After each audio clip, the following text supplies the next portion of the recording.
오늘 하나님 말씀으로 선정한 다니엘 2장은 개인주의가 한없이 커져가는 요즘 세상에서 우리 기독교인들한테는 이 세상을 어떻게 살아야 할지를 이렇게 알려주고 있는 그런 내용입니다. 여러분, 거대한 공룡과 같은 그런 지금 세상입니다. 우리 기독교인들은 지금 어떻게 살아야 될까요? 이런 생각을 한번 해봐야 됩니다. 이 본문을 보시면은 이러한 현실의 입장을 알면은 더욱 은혜가 되리라 믿습니다. 오늘 본문에 나오는 바벨론은 지금의 세상 모습입니다. 다니엘의 모습에서는 오늘 그리스도인의 모습을 발견할 수 있어야 되는 것입니다. 그럼 오늘 주어진 말씀을 한번 생각해 보십시다. 우선 본문의 배경이 나오는 1절을 한번 보십시오. 느부갓네살이 위에 있는지 2년의 꿈을 꾸고 그로 인하여 마음이 번민하여 잠을 이루지 못한지라 라고 시작합니다. 그 말 중에 처음에 시작되는 단어를 보세요. 느부갓네살 이름이 나오죠. 그 다음에 느부갓네살이 위에 있는지 2년에 라는 말이 나옵니다. 느부갓네살 왕 2년을 정확하게 말하면 주전 602년입니다. 지금부터 계산해서 환산해 올라가면 2620년 전의 이야기입니다. 이때 세계는 바벨론이 천하를 지배하는 그런 세상이었습니다.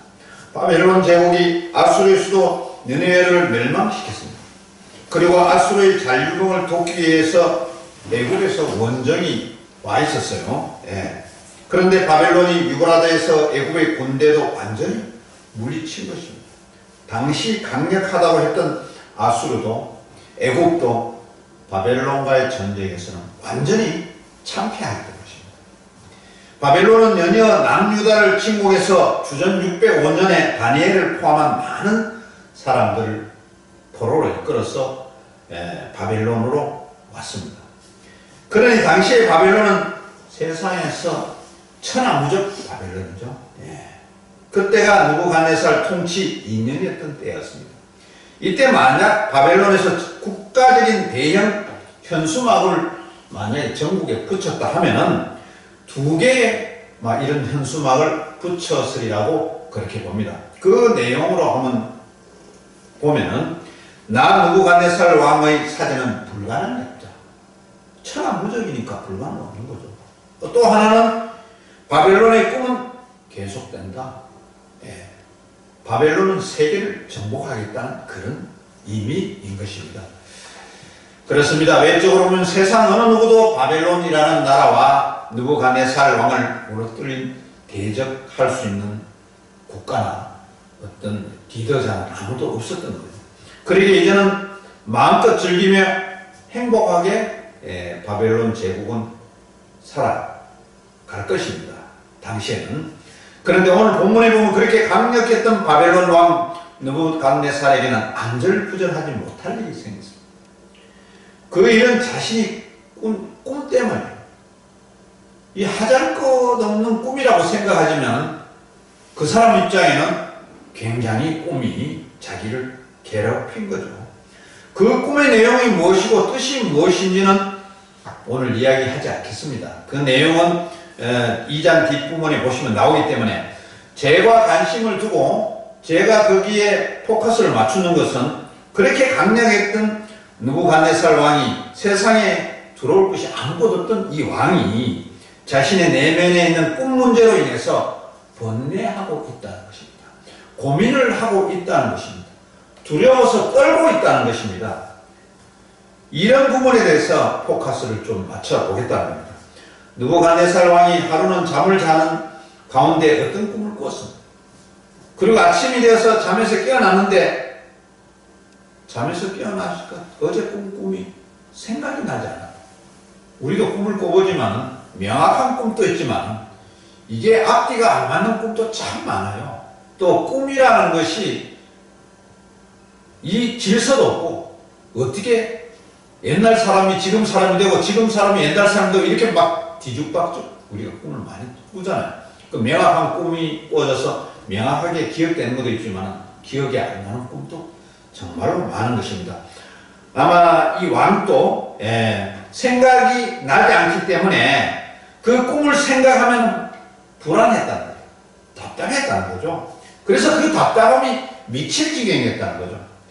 그래서 이것이 바로 어떤 인간의 전형적인 모습이라는 거죠. 과거 옛날이나 지금이나 그 모습은 그 별반 차이가 없는 인간의 모습입니다.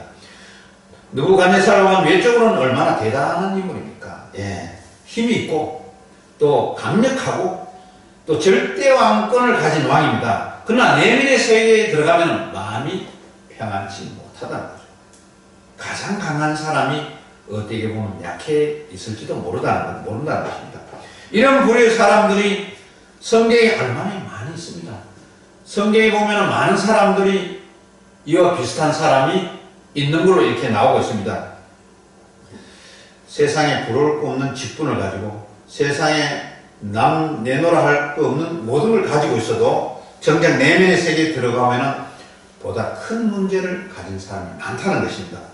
구약 성경 열왕기하 5장 1절에 이하에 보면은 나만 장군을 이렇게 소개합니다. 아람 왕의 군대 장관 나만은 그 주인 앞에서 크고 존귀한 자니 이는 여호와께서 전에 저로 아람을 구원하게 하셨음이라. 저는 큰 용사나 문둥병자더라 합니다.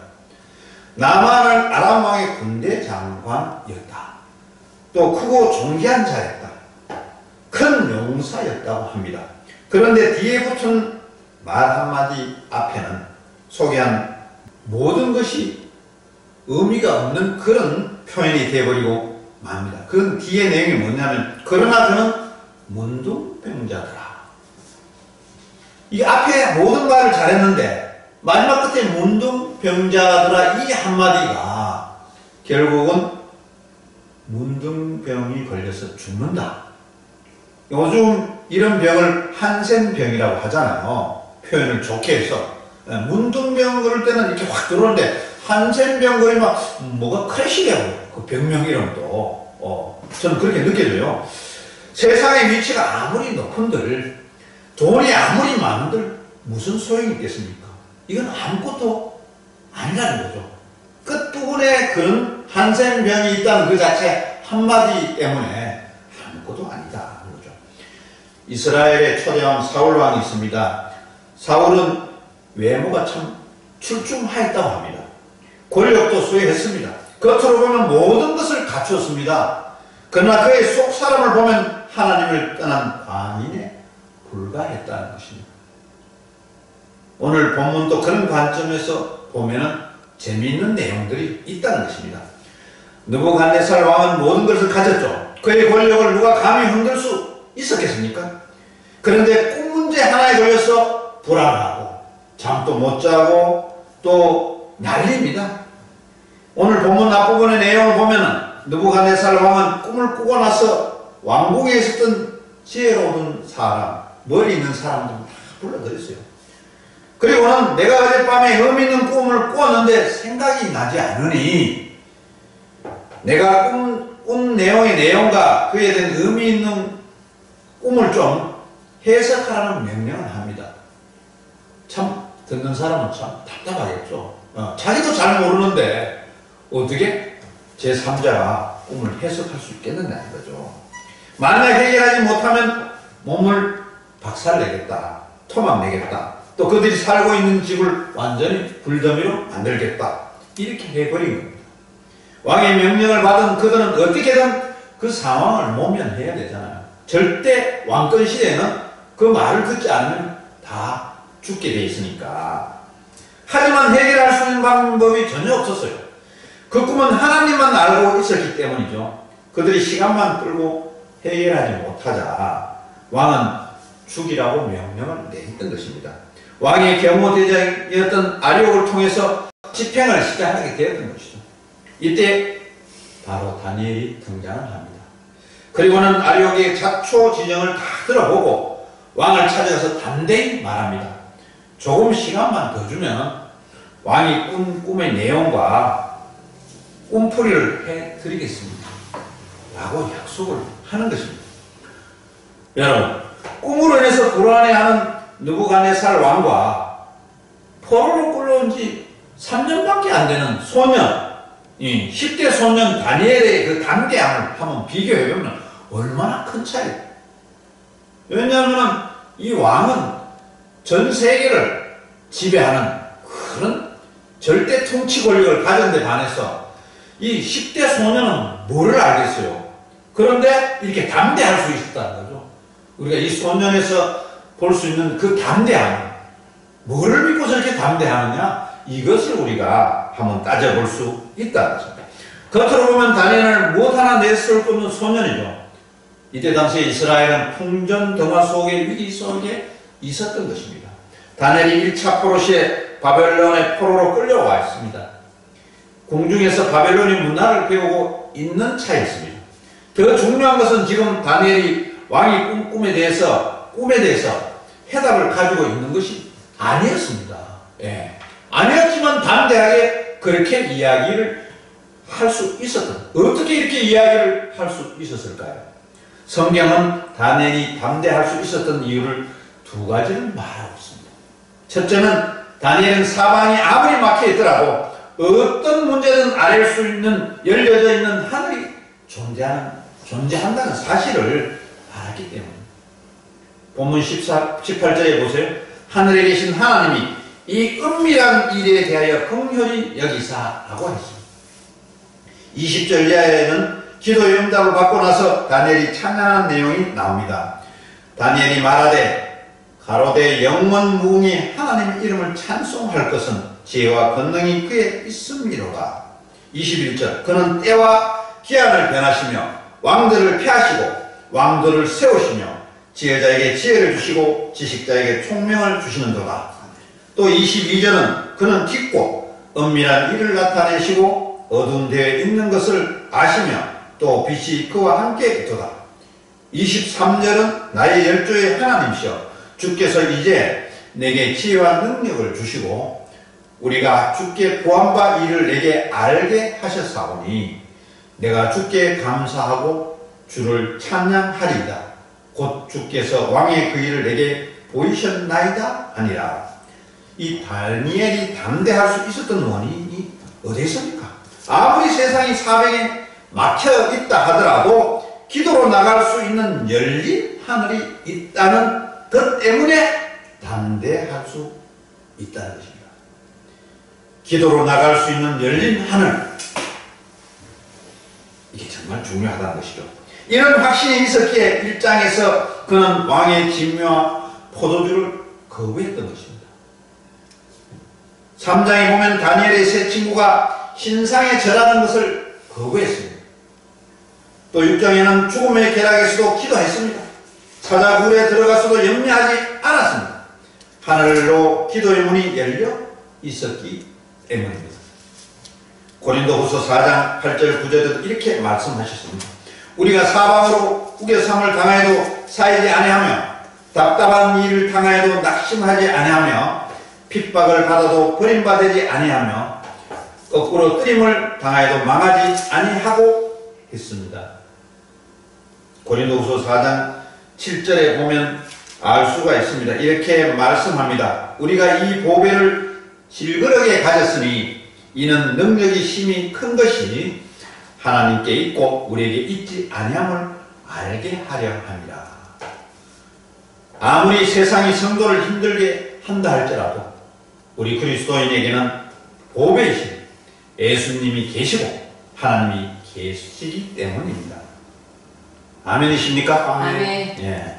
살아가는 것이 세상 때문에 힘드십니까? 힘들지 않죠? 예. 여기 계시는 분들은 세상이 힘들지 않는 것입니다. 아멘.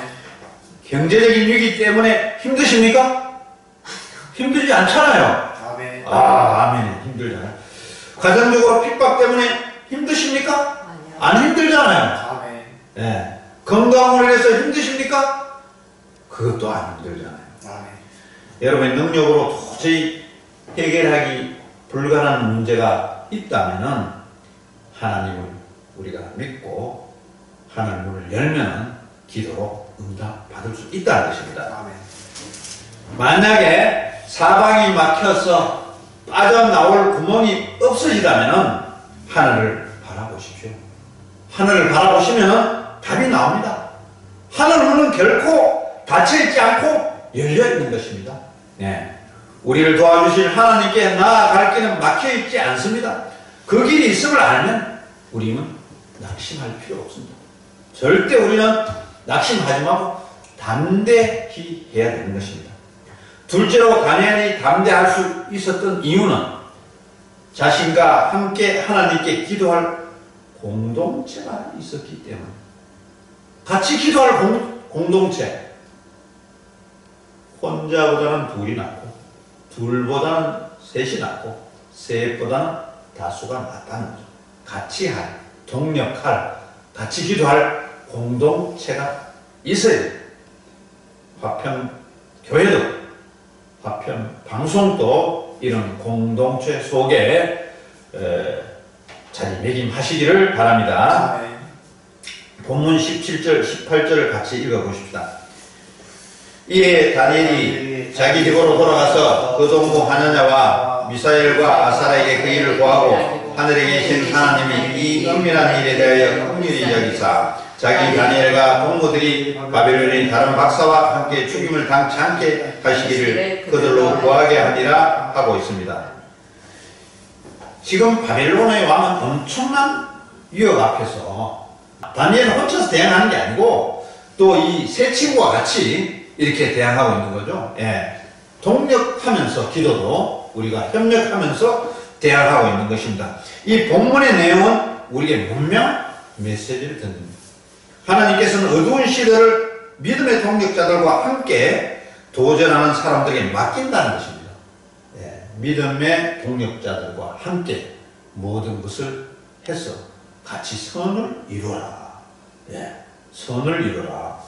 오늘 다니엘 2장과 비슷한 내용을 신약에서도 찾아볼 수 있는데 사도행전 12장에 보면 나옵니다. 물론 다니엘 2장과 사도행전 12장의 내용은 비교하면 차이가 있습니다. 예, 반드시 똑같지는 않아요. 그러나 시대적인 엄청난 차이가 나고 또 제국과 통치자의 이름도 차이가 나고 역사적인 정황도 일치하지는 않는 것입니다. 하지만 공통점은 세상의 본성과 그 본성에 대항하는 성도의 모습은 같다는 것을 알 수 있습니다. 사도행전 12장의 내용의 배경은 이렇습니다. 오순절 성령 강림으로 초대교회는 엄청난 부흥을 이뤘습니다. 하루에 3,000명씩, 5,000명씩 교인의 수는 늘어났습니다. 그러나 당시 종교 지도자들도 싫어했을 뿐 아니라 정치하는 사람들도 굉장히 싫어했습니다. 그래서 헤로드 왕은 교회를 핍박합니다. 먼저 야고보 사도를 죽였습니다. 그리고 이어서 예수님의 수제자였던 베드로마저 죽이기 위해 잡아 가두었습니다. 초대 교회로 보면 큰일이 난 것입니다. 그들은 정치적인 힘도 없었습니다. 그렇게 정치적으로 어떻게 해볼 대안이 없었다는 거죠. 그때 초대교회는 무엇을 합니까? 사도행전 12장 5절에 보면은 이에 베드로는 옥에 갇혔고 교회는 그를 위하여 간절히 하나님께 빌더라라고 합니다. 온 교인들이 모여서 하나님께 기도하기 시작한 것입니다. 오늘 우리들은 다니엘의 말씀과 또 사도행전의 말씀에서 참으로 귀한 교훈을 얻을 수 있습니다. 하나님의 일은 한 개인의 원맨쇼로 이루어지는 것은 아니라는 것이죠. 열린 하늘로 향하여 기도로 나갈 수 있는 동력자들과 함께 이루어 가야 된다는 거죠. 이것이 우리의 오늘의 과제고 우리가 지향해야 될 목표라는 거죠. 정말 이런 부분들이 참 중요하다고 저는 항상 생각하고 있습니다.